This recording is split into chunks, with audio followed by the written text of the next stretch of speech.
일리아스 17번째 이야기 시작하겠습니다. 파트로클로스가 죽는 것을 메넬라우스가 보았습니다. 그는 급히 달려왔고 창과 방패를 들고 파트로클로스의 주변을 맴돌았습니다. 다가오는 자는 누구라도 처치하겠다고 작정하였죠. 에우포르보스가 메넬라우스에게 시신과 무구들을 그대로 두고 떠나라며 파트로클로스를 가장 먼저 창으로 찌른 사람이 바로 자신이라며 자랑했습니다. 메넬라우스는 그의 형 히페레노르가 덤볐지만 아무것도 못하고 자신에게 죽었다며 맞서지 말고 물러나라 하였죠. 에우포르보스는 메넬라우스를 죽여 형수와 부모님을 위로하겠다며 달려들었습니다.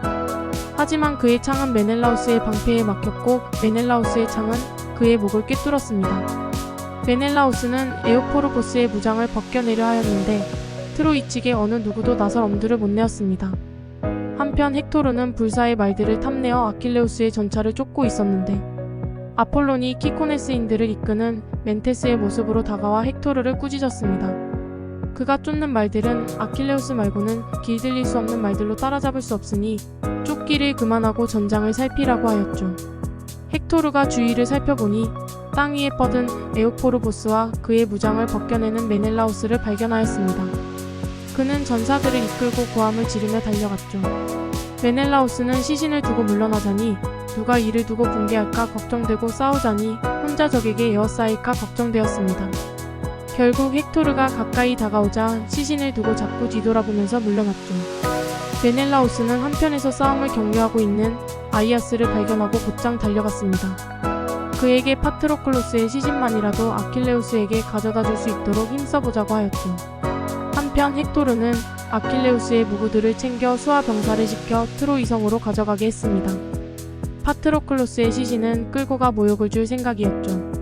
그러나 아이아스가 큰 방패를 들고 전사들과 무리지어 다가오자 헥토르는 맞서지 않고 물러났습니다.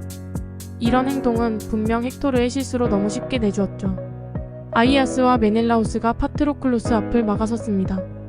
그러자 리키아인들을 이끄는 글라우코스가 헥토르를 심하게 질책했습니다. 헥토르는 도망만 다니는 겁쟁이고 우리가 쉬지 않고 싸워봤자 고마워하지도 않으며 비정하여 손님이자 전우인 사르페돈의 시신도 그리스인들에게 약탈당하도록 내버려 두었다며 리키아인들은 집으로 돌아갈 테니 트로이인들로만 싸워보라고 하였죠. 그러나 파트로클로스의 시신을 확보한다면 이것으로 사르페돈의 시신과 무구들을 맞바꿔보자고 할 수 있을 거라며 헥토르는 아이아스보다 약해서 맞서볼 엄두도 못 내는 겁쟁이 같은데 해볼 수 있겠냐고 자극하였습니다. 헥토르가 그의 말에 글라우코스의 분별력을 의심할 수밖에 없다며 자신은 결코 전투에서 몸을 사리는 사람이 아니니 자신이 어떻게 파트로클로스 주위의 그리스인들을 물리쳐내는지 곁에서 똑바로 보라며 큰소리쳤습니다. 그는 트로인들과 동맹군들에게 자신이 아킬레우스의 무구를 입고 올 동안 투지를 발휘해 싸워달라고 하였고 곧장 싸움터를 벗어나 아킬레우스의 무구를 성으로 옮겨가는 병사를 급히 따라잡았습니다. 그는 무구들을 바꿔 입었고 대신 자신의 무장을 성으로 가져가게 하였죠. 제우스가 죽음이 가까이 다가왔음에도 생각지 못하고 어울리지 않는 행동을 하는 헥토르를 보며 안타까워했습니다. 안드로마케가 전쟁에서 돌아온 헥토르를 위해 무구들을 받아들 일은 영영 없을 것이기에 가련한 그를 위해 지금만큼은 큰 힘을 불어넣어 주었죠.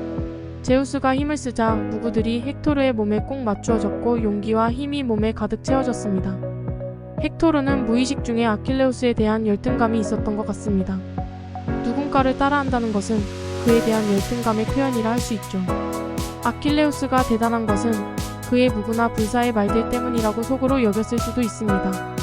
자신이 아킬레우스의 무구와 말들을 가진다면 더 대단한 사람이 될 것 같았겠죠. 아킬레우스의 말들을 쫓아다닌 것도 그래서였을까요? 현대인들도 대단한 사람처럼 보이기 위해 값비싼 차와 명품으로 치장하기도 합니다. 이런 화려한 겉모습을 보고 대단한 사람처럼 여긴다면 그는 평소 열등감을 갖고 있을 가능성이 많습니다. 그리고 비슷하게 따라하려고 하겠지요. 이런 중에 자만심은 채워지겠지만 겉모습을 따라한다고 해서 실제 대단한 사람이 되는 것은 아니다는 것을 알았으면 좋겠습니다. 헥토르는 전쟁터로 다시 돌아왔고 번쩍이는 무장을 한 모습으로 장수들을 일일이 찾아다니며 격려하였습니다. 메스틀레스, 글라우코스, 메돈, 테르실로코스, 아스테로파이오스와 데이세노르, 히포토오스, 포르키스, 크로미오스, 엔노모스 등의 동맹군 지휘자들에게 이렇게 말하였죠. 들으시오. 인근에 사는 수많은 동맹군 부족들이여. 내가 그대들의 도시에서 저마다 그대들을 모은 것은 단지 군사들의 수를 구하거나 바라서가 아니라 그대들이 트로이아인들의 아내들과 어린 자식들을 호전적인 아카이오이족에게서 기꺼이 구해주기를 바랐던 때문이오. 이러한 뜻에서 나는 백성들에게 패를 끼쳐가며 선물과 먹을 것을 거둬들여 그것으로 그대들 각자의 용기를 북돋고 있는 것이오. 그러니 모두들 지금 곧장 적을 향해 돌아서서 죽든지 아니면 살도록 하시오. 그것이 전쟁의 관행이니까요. 비록 죽었지만 파트로클로스를 말을 길들이는 트로이아인들 쪽으로 끌어오고 아이아스를 물리치는 자가 있다면 내 전리품 반을 그에게 줄 것이며 나는 나머지 반만 가질 것이오. 그러면 그는 나와 동등한 명성을 얻게 될 것이오. 헥토르는 파트로클로스를 죽인 후부터 점차 분별력을 잃어가고 있습니다. 전장을 살피지 않고 아킬레우스의 불사의 말들을 쫓거나 아킬레우스의 무구들만 챙기고 파트로클로스의 시신을 두고 싸우지 않고 물러나거나 갑자기 전장에서 벗어나 아킬레우스의 무구로 갈아입었죠. 그의 마음은 오만해지고 있습니다. 동맹군들에 대한 그의 말과 태도에 여실히 드러나고 있습니다. 파트로클로스도 계속되는 승리에 도취하여 아킬레우스의 당부를 잊고 자신의 능력 이상을 도모하다가 죽임을 당했었는데 헥토르 역시 그의 전철을 밟고 있는 것이죠. 파트로클로스나 헥토르가 가진 자만심과 오만함을 휴브리스라고 하며 결국 비참한 파국을 맞이하는 원인이 됩니다. 이것은 일리아스뿐 아니라 다른 그리스 신화에서도 반복해서 알려주는 중요한 주제이죠. 헥토르의 말은 오만하였지만 그래도 먹혀들었는지 동맹군 장수들은 자극되어 앞다투어 싸움에 나섰습니다. 자신들만으로는 무슨 변을 당하겠다고 여긴 아이아스와 메넬라오스는 큰 소리로 다른 장수들을 불렀습니다. 그러자 오일레우스의 아들 작은 아이아스가 맨 먼저 달려왔고 뒤를 이어 이도메네우스와 메리오네스가 왔습니다. 이들 외에도 여러 장수들이 합류했죠.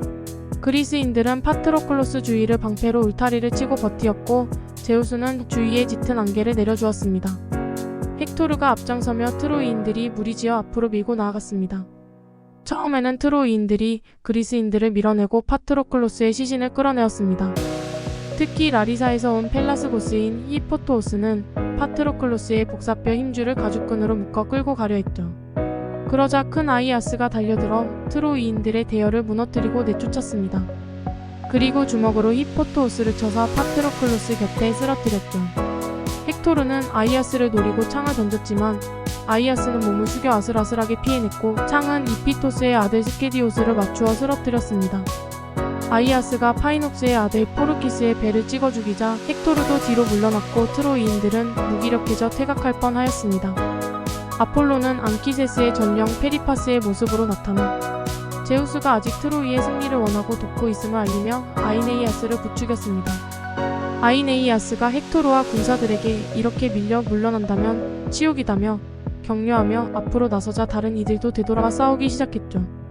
아이네이아스가 리코메데스의 전후 레이오크리토스를 창으로 찔러 죽이자 분노한 리코메데스는 히파소스의 아들 아피사온을 창으로 맞춰 죽였습니다. 아피사온과 같이 파이오니아에서 온 아스테로파이오스가 돌진하였지만 그리스인들의 방패 장벽을 뚫지는 못하였죠. 아이아스는 군사들이 서로 밀착하여 방패로 벽을 만들도록 하였고 누구도 혼자 앞으로 나서서 싸우는 일 없이 가까이에서만 싸우도록 명령하였습니다. 트로이와 그 동맹군들이 더 많이 죽어나갔지만 싸우기를 멈추지 않았습니다. 이들의 계속되는 공격에 그리스 장수들은 쉬지 못했고 안개까지 더해 더욱 고통받았죠. 한편 네스토르의 아들 트라시메데스와 안틸로코스는 파트로클로스의 죽음을 알지 못한 채 떨어진 곳에서 싸우고 있었습니다. 그리고 아킬레우스도 친우의 죽음을 알지 못하였고 당연히 돌아올 것이라 막연히 믿고 있었습니다. 그는 어머니 테티스에게서 자신의 죽음에 대해서는 누차 들었지만 친우의 죽음에 대해서는 한 번도 들은 적이 없었기 때문이었죠.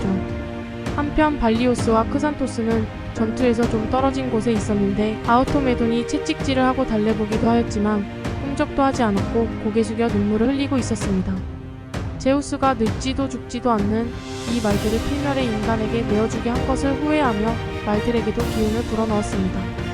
그러자 발리오스와 크산토스가 전차를 가벼운 듯 끌며 전장을 여기저기 뛰어다니기 시작했습니다.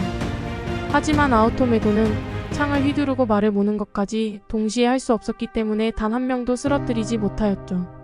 누구라도 싸워 죽여 파트로클로스를 달래고 싶었던 그는 미르미돈 부대의 지휘자 중 한 명인 알키메돈을 만나 그에게 채찍과 고삐를 맡기고는 뛰어내렸습니다. 알키메돈에게 멀리 떨어지지 말고 자신 바로 뒤에 있도록 하였죠. 헥토르는 아킬레우스의 말들이 시원치 않은 마부들과 함께 싸움터에 나타난 것을 보고 아이네이아스와 함께 뺏으려고 달려들었고 크로미오스와 아레토스도 따라 나섰습니다. 아우토메도는 두 아이아스와 메넬라우스에게 소리쳐 헥토르와 아이네이아스를 막아주기를 부탁하였고 기도하며 다가오는 적들을 향해 창을 던졌습니다. 창은 아레토스의 방패를 뚫고 배까지 밀고 들어가 그를 쓰러뜨렸죠. 헥토르도 아우토메돈에게 창을 날렸지만 그는 몸을 숙여 피했습니다. 외침을 듣고 두 아이아스가 달려오자 헥토르, 아이네이아스 등은 죽은 아레토스를 두고 물러났습니다. 다시 파트로클로스의 시신을 두고 처참한 전투가 계속되었습니다. 그리스인들을 돕기 위해 아테나가 내려와 장수들을 일일이 분기시켰습니다. 아테나는 포이닉스의 모습으로 메넬라우스에게 나타나 파트로클로스를 빼앗긴다면 두고두고 비난받고 수치로 남을 것이라며 그를 분기시켰고 그의 사지에 힘을 실어주고 가슴에는 파리의 담력을 불어넣었습니다. 파리는 사람이 아무리 쫓아내어도 다시 돌아와 물려고 하는 담력을 가졌죠. 가슴에 담력이 가득 차자 메넬라우스는 창을 날려 에에티온의 아들 포데스를 맞추었습니다. 그는 헥토르의 전우이자 술친구였는데 메넬라우스는 대담하게도 트로이인들이 있는 곳에서 그를 끌고 가려 했습니다. 아폴로는 아시오스의 아들 파이놉스의 모습으로 헥토르에게 다가가 메넬라우스가 포데스를 죽이고 트로이인들 앞에서 끌고 가고 있다며 이걸 두고만 본다면 누가 당신을 겁내하겠느냐며 자극하였습니다. 그러자 친우의 죽음에 슬퍼하며 분노한 헥토르가 앞으로 달려들었습니다. 제우스도 그를 도와 번개와 천둥을 치고 아이기스를 흔들자 그리스인들이 달아나기 시작했습니다. 폴리다마스가 던진 창에 어깨를 다친 보이오티아의 페넬레오스가 가장 먼저 달아났고 알렉트리온의 아들 레이토스도 헥토르에게 손목을 찔렸고 더 이상 창을 들 수 없자 물러났습니다. 이도메네우스가 레이토스에게 달려들던 헥토르에게 창을 던졌으나 가슴바지에 막혀 창목이 부러졌습니다. 갈아입은 아킬레우스의 가슴바지가 죗값어치를 한 것인지 이를 본 트로이인들이 함성을 지르며 환호했고 이번에는 헥토르가 이도메네우스를 향해 창을 던졌으나 간발의 차이로 빗나갔고 창은 메리오네스의 전우이자 마부인 코이라노스를 맞췄고 그는 전차에서 떨어져 죽었습니다. 메리오네스는 떨어진 고삐를 집어 삼촌인 이도메네우스에게 건네며 패색이 짙어졌으니 말을 몰아 함선으로 돌아가라고 하였죠. 두려움이 생긴 이도메네우스는 함선들 쪽으로 전차를 몰아 돌아갔습니다. 장수들이 하나둘씩 후퇴하고 제우스가 트로이를 돕고 있다는 것을 눈치챈 아이아스와 메넬라우스는 타겟책을 궁리했습니다. 아이아스는 누군가 한 명이 아킬레우스에게 소식을 전해준다면 좋겠다고 하였습니다. 하지만 짙은 안개로 그럴 만한 사람이 보이지 않았죠. 아이아스는 제우스에게 안개만이라도 개어 죽더라도 햇빛 속에서 죽게 해달라고 기도하였습니다. 제우스가 그를 가여워하여 안개를 흩어내자 싸움터 전체가 환해졌습니다. 아이아스는 메넬라우스에게 이곳을 나가서 안틸로코스를 찾아보라고 하였습니다. 안틸로코스는 아킬레우스 파트로클로스와 동년배라 평소 잘 어울려 다녔고 발도 빨라 소식을 전할 사람으로는 제격이었죠. 메넬라우스는 메리오네스와 두 아이아스에게 파트로클로스를 거듭 당부하며 떠나갔습니다. 그는 독수리가 먹이를 찾듯이 사방을 샅샅이 살폈습니다.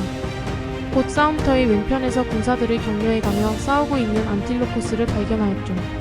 그는 안틸로코스에게 파트로클로스가 죽고 무구마저 헥토르의 손에 들어갔으며 지금은 시신을 두고 싸움을 벌이는 중이라며 이 소식을 아킬레우스에게 전해달라고 하였습니다. 안틸로코스는 눈물이 고였고 한참을 목이 메어 말문이 막혔지만 곧 싸움터를 벗어나 소식을 전하기 위해 달려갔습니다. 메넬라우스는 다시 파트로클로스 곁으로 돌아갔습니다. 소식을 전하러 사람을 보냈지만 아킬레우스가 알더라도 무구들이 없어 오지 못할 것 같다며 다른 방도를 찾아보자고 메넬라우스가 말하자 아이아스는 작은 아이아스와 자신이 뒤에서 적들을 막아볼 테니 메넬라우스와 메리오네스에게 시신을 들쳐 업고 가도록 하였습니다. 이 모습을 본 트로이 군사들이 고함을 지르며 달려들었습니다. 두 아이아스가 몸을 돌려 맞서 싸웠죠. 헥토르와 아이네이아스는 군사들을 동료에 뒤따라오며 싸움을 벌였고 두 아이아스는 줄기차게 물리치며 조금씩 걸음을 옮겼습니다. 이들이 가는 길을 따라 양측의 군사들이 죽어나갔고 전투는 계속되었습니다.